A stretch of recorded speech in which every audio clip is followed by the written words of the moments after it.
വിപ്ര ന്യൂസിലേക്ക് സ്വാഗതം. ഇന്നത്തെ വാർത്തകൾ വായിക്കുന്നത് അയനയാണ്. നവംബർ 29 തെലങ്കാന ടീച്ചേഴ്സ് എലിജിബിലിറ്റി ടെസ്റ്റിന് അപേക്ഷിക്കാനുള്ള അവസാന തീയതി. അഗ്നിപർവ്വത ചാരം കാരണം എയർ ഇന്ത്യ വിമാനങ്ങൾ റദ്ദാക്കുന്നു.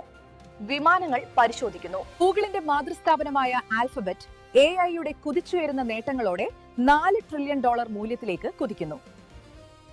ഇസ്രോ റെയിൽവേക്ക് ആശയവിനിമയ സംവിധാനങ്ങൾ വർദ്ധിപ്പിക്കാൻ ഉപഗ്രഹ പിന്തുണ വാഗ്ദാനം ചെയ്യുന്നു. കടപ്പ പോലീസ് 702 കണ്ടെടുത്ത മൊബൈൽ ഫോണുകൾ ഉടമകൾക്ക് തിരികെ നൽകി. തെരുവു നായകളെ നിരീക്ഷിക്കാൻ ഛത്തീസ്ഗഡ് സർക്കാർ സ്കൂൾ പ്രിൻസിപ്പൽമാരെ ചുമതലപ്പെടുത്തി.